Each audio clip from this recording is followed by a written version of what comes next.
बड़ी खबर यह है कि उत्तराखंड में नई सरकार को लेकर बीजेपी के प्रदेश अध्यक्ष मदन कौशिक प्रदेश अध्यक्ष हैं इस वक्त, और उन्होंने कहा कि आज ही हम नए मुख्यमंत्री का ऐलान कर देंगे। 3 बजे महत्वपूर्ण बैठक भी। उससे पहले प्रधानमंत्री नरेंद्र मोदी के साथ जेपी नड्डा की मुलाकात, और मदन कौशिक जो कि प्रदेश अध्यक्ष हैं बीजेपी के, उन्होंने कहा है कि नए मुख्यमंत्री का ऐलान हम कर देंगे आज। आशा भूचाल देखने को मिला है। मुख्यमंत्री तीरथ सिंह रावत ने इस्तीफा दे दिया। हमारे साथ बातचीत के लिए मौजूद हैं प्रदेश अध्यक्ष मदन कौशिक जी। सर, क्यों ऐसी स्थिति उभरी? क्या जब 10 मार्च को मुख्यमंत्री बनाया गया था तीरथ रावत को, तब रिप्रेजेंटेटिव एक्ट को ध्यान में नहीं रखा गया था? नहीं रखा गया था, उस समय कोरोना नहीं था। ऐसे कई उदाहरण हैं। अगर इस प्रकार की परिस्थिति बने तो चुनाव हुए हैं, एक नहीं है, कई उदाहरण है, कई राज्यों के उदाहरण।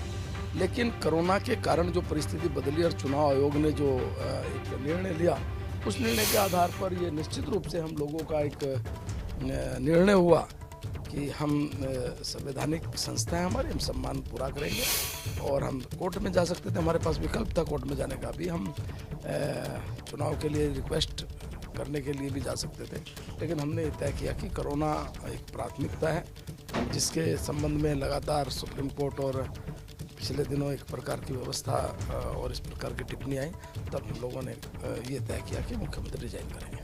सर, उत्तराखंड के कांग्रेस के जितने सीनियर लीडर हैं अभी दिल्ली में प्रेस वार्ता किया और कहा जो डबल इंजन सरकार देने का वादा किया था बीजेपी ने, उसमें विफल हो गई है, राज्य को गर्त में ढकेल दिया है और तमाम सारे मुद्दे अब उभर कर आ गए हैं और बीजेपी लगातार मुख्यमंत्री बदल रही है।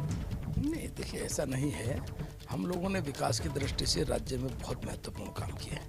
अनेक ऐसे काम हैं जो काम किया। डबल इंजन का एहसास लगातार राज्य में विकास के कामों में हम लोगों ने किया है। परिस्थिति संवैधानिक है।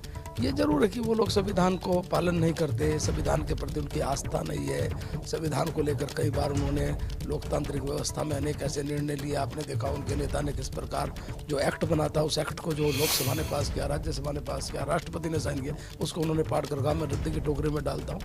उन्होंने वही लोग हैं जो इमरजेंसी लगाने वाले लोग हैं, जिन्होंने लोकतंत्र को कुचलने का काम किया। हम लोग तो लोकतांत्रिक व्यवस्था में विश्वास वाले लोग हैं। हम लोग संविधान का सम्मान करने वाले लोग हैं। हम लोग जो संस्थाएं हैं उनके प्रति हम नतमस्तक होने वाले लोग हैं। इसलिए हम लोगों ने तय किया कि अब सामने संकट है संवैधानिक, हम तुरंत जाएंगे, इस्तीफा देंगे, चुनाव नए सिरे से नेता का चयन करेंगे। तो आज नए मुख्यमंत्री का चयन किस तरीके से किया जाएगा? क्या प्रक्रिया रहेगी? किस तरीके से आप लोग नए मुख्यमंत्री को चुनेंगे? 3 बजे विधानमंडल दल की बैठक होने वाली है। 3 बजे विधानमंडल दल की बैठक में नए नेता का चयन करेंगे। शपथ कब होगा नए मुख्यमंत्री? वही तय करेंगे जो नेता। आज मुख्यमंत्री का ऐलान हो जाएगा? हाँ, निश्चित। अगर एक सवाल और है, जिस तरीके से उत्तराखंड में तमाम सारे सियासी समीकरण उभरे हैं, क्या विधायक से ही मुख्यमंत्री होगा? और दूसरी बात यह महत्वपूर्ण कि अब ब्राह्मण चेहरे की भी कई लोग चर्चा कर रहे हैं, तो क्या ब्राह्मण चेहरा होगा या क्षत्रिय चेहरा होगा? ये विधानमंडल दल में ही तय होगा, इसलिए इस बारे में कोई चर्चा करना स्वाभाविक तौर पर ये विधानमंडल दल का अधिकार है। एक आखिरी सवाल है, मुख्यमंत्री आज ही चुन लिया जाएगा, आज ही घोषित कर दिया जाएगा आप लोग की तरफ? हाँ, निश्चित। शुक्रिया से बातचीत करने के लिए हैं उत्तराखंड के भाजपा प्रदेश अध्यक्ष मदन कौशिक, जो कह रहे हैं संवैधानिक संकट था, इस वजह से इस्तीफा दिया गया और आज ही नए मुख्यमंत्री का चुनाव होगा और मुख्यमंत्री आज चुन लिया जाएगा। कैप्टन वीरपाल के साथ अविनाश तिवारी, एबीपी गंगा, देहरादून। और इस वक्त हमारे ब्यूरो चीफ अजीत राठी हमारे साथ जुड़े हुए हैं। अजीत, मदन कौशिक कह रहे हैं कि आज नाम का ऐलान हो जाएगा, आज ही नाम फाइनल हो जाएगा, तो विधायकों की इस बार सुनी जाएगी या नाम अब भी केंद्रीय आला कमान की तरफ से ही आएगा? देखिए, आस्था जैसा अभी तक होता आया है पिछले 10-12 सालों में, 15 सालों में उत्तराखंड में, कि विधायकों की बात कम सुनी जाती है और एक पर्ची हाईकमान से आती है, जिसे विधानमंडल दल की बैठक में खोल दिया जाता है और कहा जाता है कि भाई इनको नेता चुनना है। और एक बहुत अजीबोगरीब बात यहाँ पर क्या होती है कि जो मुख्यमंत्री बदलता है, जो मुख्यमंत्री जाने वाला होता है, आउटगोइंग चीफ मिनिस्टर जो आने वाला होता है, उसका नाम प्रपोज करता है। तो ये भारतीय जनता पार्टी की एक अंदरूनी एक ट्रेडिशन चली आ रही है कि आप जाने वाले से आने वाले के नाम का प्रस्ताव करवाएंगे। और दूसरी तरफ अगर आप ये देखना चाहते पूरी हैं होती है, लेकिन कहीं ना कहीं केंद्रीय आला कमान की हरी झंडी दिखाए बगैर कुछ भी फाइनल नहीं होता। जानकारी के लिए शुक्रिया आपका अजीत, आप नजर बनाए रखिए, आगे भी आपसे अपडेट लेंगे। लेकिन इस वक्त एक बहुत बड़ी खबर हमें रायबरेली से मिल रही है। क्या है खबर, जानने के लिए रुक करेंगे राजीव का। आस्था, बड़ी खबर रायबरेली से यह है, यहां पर कांग्रेस प्रत्याशी ने आरोप लगाए हैं प्रशासन पर। उन्होंने प्रशासन पर आरोप लगा दिए हैं कि अगवा करने का उन्होंने आरोप लगाया। कांग्रेस नेता मनीष सिंह ने यह आरोप लगाया रायबरेली से। वाकई इस वक्त की बड़ी खबर है, कांग्रेस नेता के आरोप अगवा करने के प्रशासन से अब निष्पक्ष चुनाव करवाने की मांग की जा रही है। कांग्रेस प्रत्याशी ने आरोप लगाया प्रशासन पर, जिला पंचायत सदस्यों को अगवा किया जा रहा है। अगवा करने का उन्होंने आरोप लगाया है। कांग्रेस नेता मनीष सिंह ने आरोप लगाए हैं। आस्था, बड़ी खबर। बिल्कुल, कांग्रेस नेता मनीष सिंह बहुत बड़े आरोप लगा रहे हैं। प्रशासन से निष्पक्ष चुनाव कराने की मांग उन्होंने की है।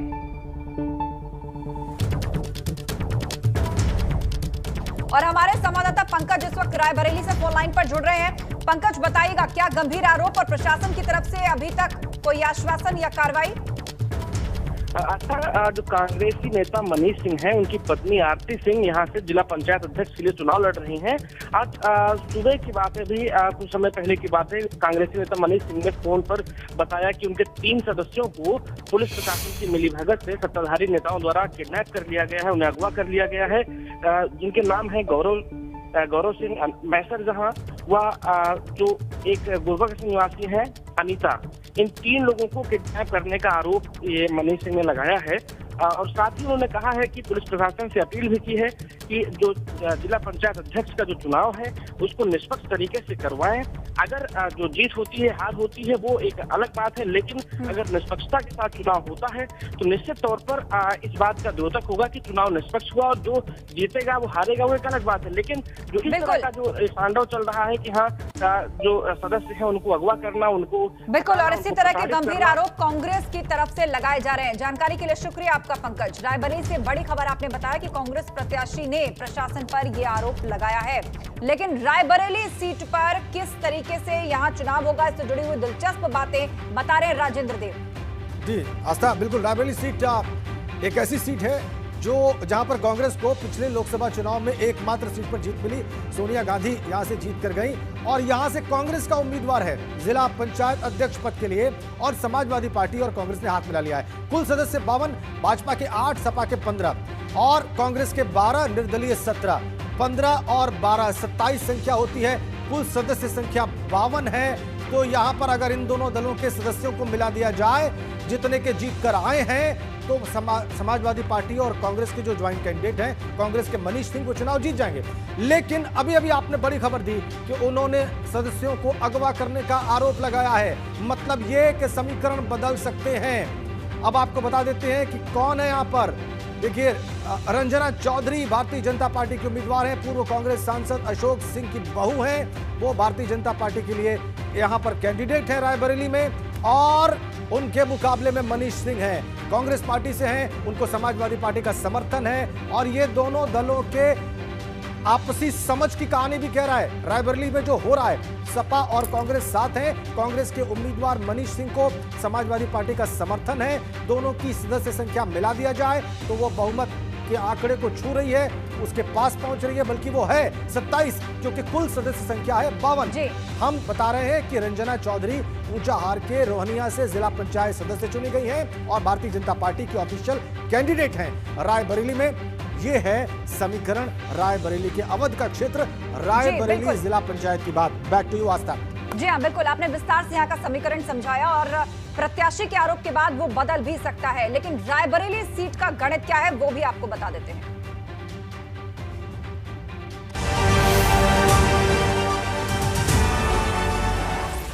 रायबरेली में भाजपा की रंजना चौधरी और कांग्रेस की आरती सिंह के बीच कड़ी टक्कर है। रंजना चौधरी की बात करें तो वो ऊंचाहार के रोहनिया से जिला पंचायत सदस्य बनी हैं। भाजपा नेतृत्व ने आपसी सहमति से ही रंजना का नाम तय किया और उन्हें जिताने की जिम्मेदारी नंद गोपाल नंदी के कंधों पर है, जिन्हें रायबरेली का भाजपा प्रभारी बनाया गया है। वहीं कांग्रेस उम्मीदवार आरती सिंह की बात करें तो वो पूर्व कांग्रेस सांसद अशोक सिंह की बहू हैं। सपा ने आरती सिंह को अपना समर्थन दिया है। रायबरेली में सपा ने अपना उम्मीदवार नहीं उतारा है। यही वजह है कि आरती सिंह का दावा मजबूत नजर आ रहा है। लेकिन रायबरेली का गणित क्या कहता है वो भी जान लीजिए। यहाँ कुल सदस्यों की संख्या है 52। जीत के लिए 27 सदस्यों का समर्थन जरूरी है।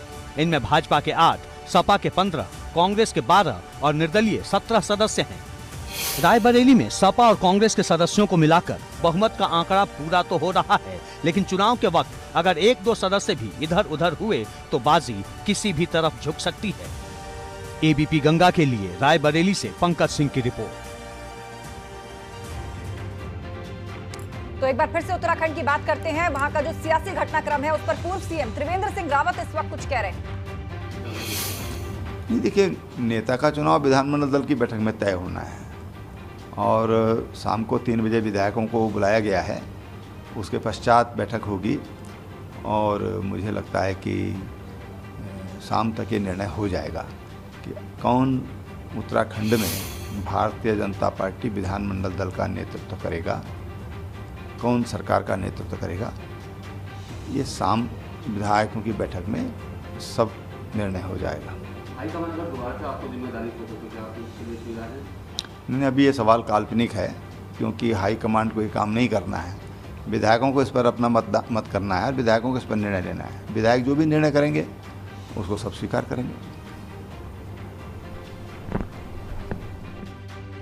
तो आप सुन रहे थे इस वक्त सूबे के पूर्व सीएम त्रिवेंद्र सिंह रावत को, जिन्होंने कहा कि विधानमंडल दल की बैठक होगी, वो ही तय करेंगे कि आखिर मुख्यमंत्री का चेहरा जो है वो कौन होगा। विधायकों की मंजूरी के बगैर जो है वो मुख्यमंत्री तय नहीं होगा। आपको बता दें कि उत्तराखंड में भी सियासी घटनाक्रम इस वक्त चल रहा है जिस पर हमारी नजर बनी हुई है और उस पर त्रिवेंद्र सिंह रावत ने बड़ा बयान दिया है। उन्होंने कहा है शाम को पता चलेगा कि सीएम कौन बनेगा, मतलब आज तस्वीर साफ हो जाएगी, आज ही सीएम के नाम का ऐलान भी हो जाएगा। त्रिवेंद्र सिंह रावत ने बड़ी बात कही है। उन्होंने कहा शाम को पता चलेगा कि सीएम कौन बनेगा। विधानमंडल दल की बैठक में यह फैसला होगा।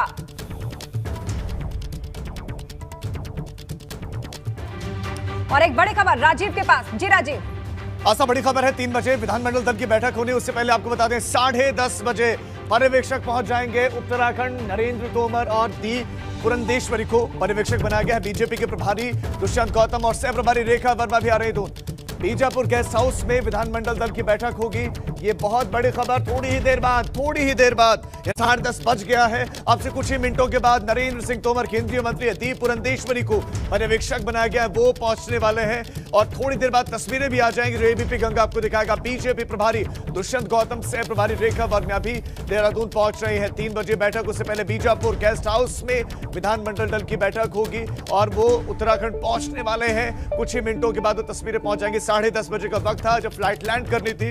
10:30 बज गया है, तस्वीरें भी आ जाएंगी। पर बड़ी खबर इस वक्त आपको देहरादून से दे रहे हैं। थोड़ी देर बाद दून पहुंचेंगे पर्यवेक्षक नरेंद्र सिंह तोमर को। दी पुरंदेश्वरी को इस जिम्मेदारी दी गई, उनको पर्यवेक्षक बनाया गया है। आशा जी बिल्कुल। और हमारे साथ अविनाश तिवारी फोन लाइन पर जुड़ गए हैं। अविनाश, कहा जा रहा है 10:30 बजे पहुंच जाएंगे नरेंद्र सिंह तोमर और दी पुरंदेश्वरी, दोनों ही पर्यवेक्षक। क्या विधानमंडल दल की बैठक में भी मौजूद रहेंगे?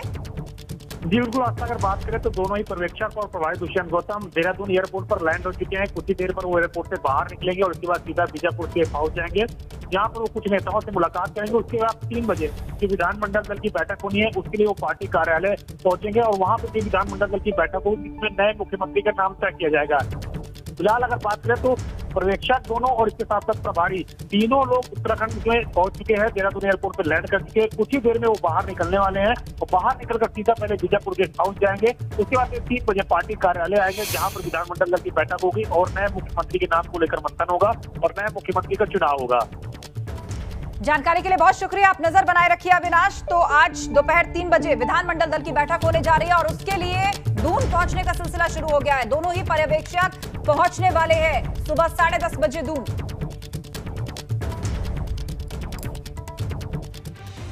और अब बात करते हैं पंचायत चुनाव से जुड़ी हुई। बलिया में जिला पंचायत अध्यक्ष चुनाव में जीत हासिल करना भाजपा के लिए एक साख का सवाल है, तो वहीं प्रतिष्ठा पूर्व मंत्री अंबिका चौधरी की भी दांव पर लगी है। यहां क्या है पंचायत अध्यक्ष चुनाव का गणित, इस रिपोर्ट से समझिए।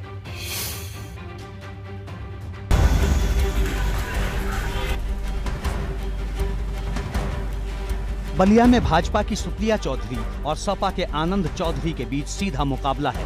बलिया सीट भाजपा के लिए साख का सवाल है क्योंकि ये मंत्री उपेंद्र तिवारी का क्षेत्र है। साथ ही ये सीट पूर्व मंत्री अंबिका चौधरी की प्रतिष्ठा से भी जुड़ा है। सुप्रिया चौधरी की बात करें तो उन्होंने सुभाषपा से जिला पंचायत सदस्य का चुनाव लड़ा। वार्ड नंबर 48 से जिला पंचायत सदस्य बनी, लेकिन अब भाजपा में शामिल हो चुकी है। सपा के आनंद चौधरी की बात करें तो वो पूर्व मंत्री अंबिका चौधरी के बेटे हैं। वार्ड नंबर 45 से जिला पंचायत सदस्य चुने गए हैं और हाल ही में सपा में शामिल हुए हैं। बलिया में 58 जिला पंचायत सदस्य हैं। यहाँ सपा और भाजपा की जंग का अंदाजा इसी बात से लगाया जा सकता है कि भाजपा ने सपा पर जिला पंचायत सदस्यों के अपहरण का आरोप लगा दिया। शह और मात के इस खेल में सियासी बाजी किसके हाथ लगती है, ये देखने वाली बात होगी। एबीपी गंगा के लिए बलिया से अजय भारती की रिपोर्ट।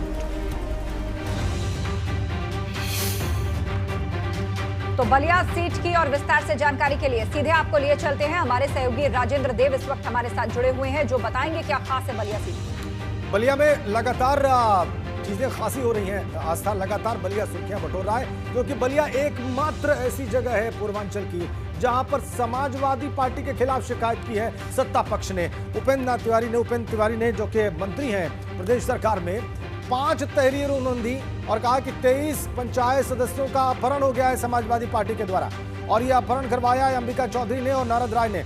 देखिए, सुप्रिया चौधरी भारतीय जनता पार्टी की उम्मीदवार है वहां पर, आनंद चौधरी समाजवादी पार्टी के उम्मीदवार है, अंबिका चौधरी के बेटे, और इसीलिए मुकाबला बहुत दिलचस्प। कद्दावर वहां पर नेता के सुपुत्र समाजवादी पार्टी के उम्मीदवार हैं, सुप्रिया चौधरी भारतीय जनता पार्टी के उम्मीदवार हैं। यहां पर जिला पंचायत अध्यक्ष पद जिताने की जिम्मेदारी जो प्रभारी मंत्री उपेंद्र तिवारी उनकी है, और इसीलिए वो शिकायत करने गए। उल्टी गंगा बही बलिया में। वार्ड नंबर 48 से जिला पंचायत सदस्य हैं सुप्रिया चौधरी, वो भारतीय जनता पार्टी की कैंडिडेट हैं, और सुबासपा से जिला पंचायत सदस्य का चुनाव उन्होंने लड़ा है। वार्ड नंबर 48 से जिला पंचायत सदस्य हैं और भारतीय जनता पार्टी के उम्मीदवार हैं। इसके अलावा अंबिका चौधरी के सुपुत्र, जैसा कि आपने बताया, वो समाजवादी पार्टी के उम्मीदवार हैं। इन दोनों के बीच में सीधा मुकाबला है। सुबासपा से चुनाव लड़ा, भारतीय जनता पार्टी की उम्मीदवार है, भारतीय जनता पार्टी में शामिल हो चुकी हैं। दूसरे कैंडिडेट के बारे में विस्तार से जानिए। आनंद चौधरी समाजवादी पार्टी के उम्मीदवार, वार्ड नंबर 45 से जिला पंचायत सदस्य, और बहुत मजबूती से चुनाव लड़ रहे हैं, बहुत कड़ी टक्कर दे रहे हैं भारतीय जनता पार्टी को। हाल ही में समाजवादी पार्टी में शामिल हुए और इसके बाद बलिया में हलचल तेज हो गई। समाजवादी पार्टी को एज मिल गया और समाजवादी पार्टी के खिलाफ शिकायत हुई। मंत्री महोदय के द्वारा तहरीरें दी गई थाने में। वापस चलते हैं आस्था के पास। बैक टू यू आस्था। बिल्कुल, और इस बीच अजय भारती हमारे साथ फोन लाइन पर जुड़ रहे हैं, बलिया से हमारे संवाददाता। अजय, बताइएगा, बहुत कम वक्त रह गया है वोटिंग में, तकरीबन आधे घंटे से भी कम वक्त। वहां क्या तैयारियां आप देख पा रहे हैं, प्रशासनिक व्यवस्था और सभी पार्टियां किस तरह से अपने अपने सदस्यों को इंटैक्ट रख रही हैं? जी आस्था, मैं आपको बता दूं कि 11 बजे से मतदान शुरू होना है जिला पंचायत अध्यक्ष पद के चुनाव के लिए, और यहाँ पर प्रशासनिक तैयारी पूरी कर ली गई है। सुरक्षा के तगड़े इंतजाम किए गए हैं। अब तक जो है भारतीय जनता पार्टी की प्रत्याशी सुप्रिया यादव और समाजवादी पार्टी की प्रत्याशी आनंद चौधरी पहुंच चुके हैं मतदान स्थल पर, और बाकी लोगों के बाकी मतदाताओं का भी पहुंचने का क्रम जारी है।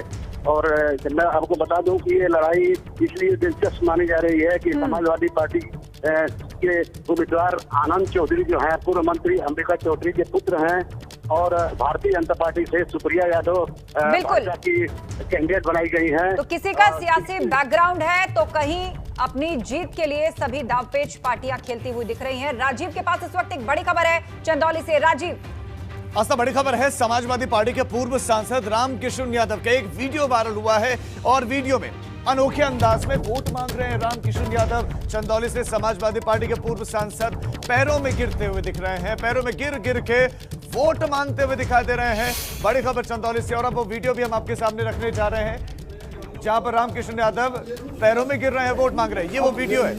सर, आप ठीक है, आप ठीक है, आपके सर पर किसके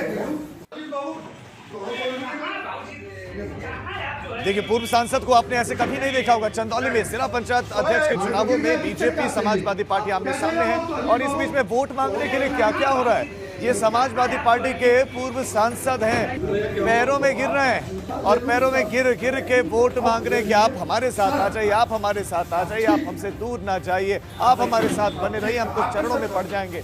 ये वीडियो है समाजवादी पार्टी के पूर्व सांसद रामकिशन यादव का। एक्सक्लूसिव फुटेज एबीपी गंगा के पास है। देखिए, जब वोट चाहिए होता है तो क्या क्या करना पड़ता है, क्या क्या जतन करने पड़ते हैं, और ये स्थिति है कि सांसद रहे हैं, पूर्व सांसद रहे हैं, पैरों में गिर रहे हैं, और पैरों में गिर गिर के अपने सपोर्ट के लिए, सपोर्ट की मांग करें, समर्थन चाहिए। ये समाजवादी पार्टी के नेता हैं और आज पैरों में झुकते हुए दिखाई दे रहे हैं। ये जो तस्वीरें हैं आप देख रहे हैं, ये तस्वीरें समाजवादी पार्टी के पूर्व सांसद हैं रामकृष्ण यादव, वो पैरों में झुक रहे हैं, लेकिन कैसे रोक भी रहे हैं, पैरों में पड़ रहे हैं, रोकने का प्रयास कर रहे हैं, समझाने का प्रयास कर रहे हैं। जो लड़ाई है सीट पर दिलचस्प है और इस बीच में पूर्व सांसद क्या क्या जतन नहीं कर रहे हैं, और उन जतनों में एक जतन ये भी पैरों में गिरना पड़ रहा है और सपोर्ट की मांग।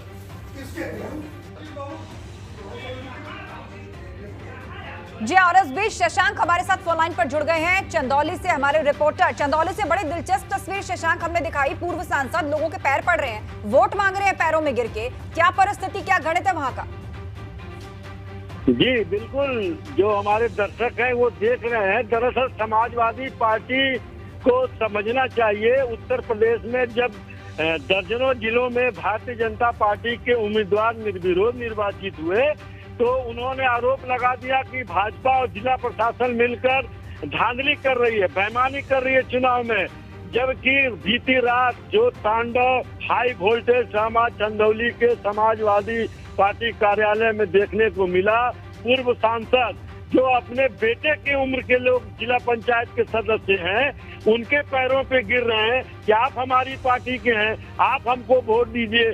सांसद जी को डर है कि क्रॉस वोटिंग होगा। भारतीय जनता पार्टी के उम्मीदवार दीनानाथ शर्मा जो है मजबूत स्थिति में आज की अभी तक दिखाई दे रहे हैं। सांसद जी अपने सभी सभासदों के साथ देर रात तक बात करते रहे और एकाएक बात ऐसी बिगड़ी कि सांसद जी को जिला पंचायत सदस्यों के पैर पे गिरना पड़ा। बिल्कुल, आप बता रहे हैं क्रॉस वोटिंग का डर सता रहा है और इसीलिए देखिए पैरों में जा गिरे पूर्व सांसद और कह रहे हैं हमें वोट दो, पैर तक पड़ने को तैयार है। जानकारी के लिए बहुत शुक्रिया आपका। और इस वक्त एक बड़ी खबर हमें मिल रही है, सीधे आपको राजीव के पास लिए चलते हैं। जी हाँ, मास्टर बड़ी खबर है फिरोजाबाद से। बड़ी खबर है समाजवादी प्रत्याशी की गाड़ी को प्रशासन ने रोक दिया है और प्रशासन ने गाड़ी को रोका है। पुलिस ने मक्खनपुर चौराहे पर काफिले को रोक दिया है। चेकिंग के बाद पुलिस ने 3 गाड़ियों को जाने की ही इजाजत दी। जिला पंचायत अध्यक्ष प्रत्याशी रुचि यादव वोट डालने के लिए जा रही थी और वोट डालने के लिए जा रही थी, गाड़ी को रोक दिया गया। पंचायत सदस्यों के साथ वोटिंग के लिए वो जा रही थी। लेकिन ये तस्वीरें हैं, आप एबीपी गंगा पर इन तस्वीरों को देख रहे हैं। ये तस्वीरें हैं फिरोजाबाद की। यहाँ समाजवादी पार्टी के प्रत्याशी 11 बजे से वोटिंग शुरू होनी है, यानी कि आपसे करीब सिर्फ 20 मिनट का ही वक्त बचा है, उससे भी कम। और यहाँ प्रशासन ने उनकी गाड़ी को रोक दिया, काफिले को दरअसल रोक दिया। काफिले में लोगों की संख्या देखिए, मास्क आप देखिए, सोशल डिस्टेंसिंग आप देखिए, नहीं है। चेकिंग यहाँ पर की जा रही थी, चेकिंग के लिए गाड़ियों को रोका गया। चेकिंग के बाद पुलिस ने 3 गाड़ियों को उसके बाद जाने की इजाजत दी। जिला पंचायत अध्यक्ष प्रत्याशी हैं रुचि यादव, समर्थकों के साथ वोट डालने के लिए जा रही थी, गाड़ियों को रोका गया तो थोड़ा सा नाराज वो भी हो गई। पंचायत सदस्यों के साथ वो वोटिंग करने के लिए जा रही थी, लेकिन जब रुकी तो शायद थोड़ा सा डर भी उनको लगा। और कोरोना के जो नियम है उन नियमों का पालन कोई करता दिख नहीं रहा है। ये तस्वीरें हैं, ये एक्सक्लूसिव तस्वीर एबीपी गंगा के पास है। समाजवादी पार्टी की टोपी पहने हुए आप देख सकते हैं, लाल टोपी पहने हुए इन समर्थकों को, और काफिले के साथ सभी सदस्यों के साथ वो वोट देने के लिए निकल पड़ी थी। लेकिन इस बीच में एक चेकिंग पॉइंट, जो चेकिंग पॉइंट पे जैसे ही इशारा पुलिस का कि आप रुक जाइए, चेकिंग होगी, उसके बाद आगे जाएंगे, तो थोड़ी सी खलबली मची। गाड़ियों की चेकिंग हुई, उनकी चेकिंग हुई और चेकिंग के बाद गाड़ियों को 3 गाड़ियों को आगे जाने की इजाजत दी गई। ये फिरोजाबाद की तस्वीरें हैं, एबीपी गंगा पर फिरोजाबाद की आप एक्सक्लूसिव तस्वीरें देख रहे हैं। और ये तस्वीरें हैं समाजवादी पार्टी की प्रत्याशी रुचि की, जिनको रोका गया, थोड़ी सी नाराजगी उनमें जरूर दिखी।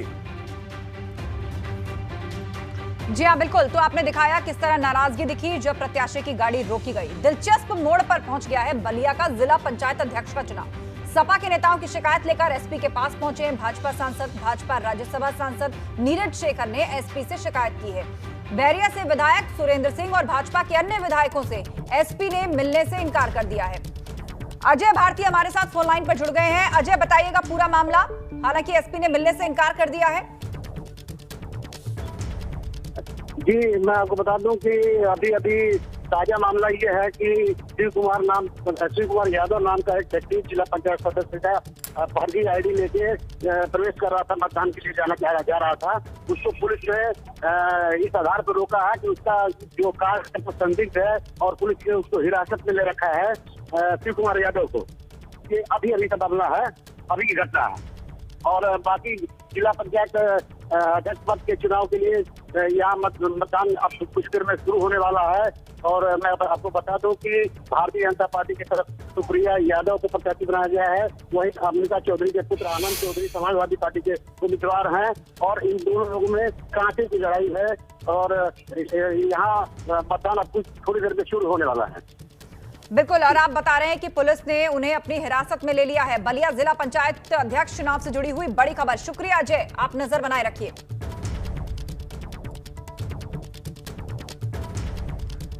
तो सपा नेताओं की शिकायत के बाद ये एक्शन हुआ है।